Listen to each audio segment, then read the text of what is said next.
Hi, I'm Stan DeFreitas, Mr. Green Thumb. Majorum is an herb that you might wish to grow in your back landscape. Now this one will be used for fish, can be used with tuna. You can use it with many different dishes. You probably haven't thought about it. Some folks say, well, we've had it in the back of our spice rack forever.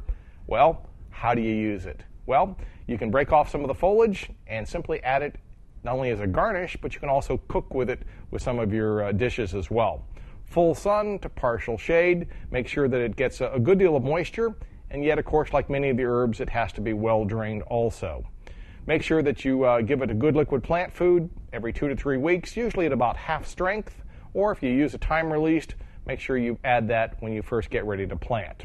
Majorum is one that you can use in many different dishes. We mentioned chickens, we mentioned fish and tuna, but it also, of course, makes a nice, pretty plant just to have as a rock garden plant in your lawn or landscape area as well.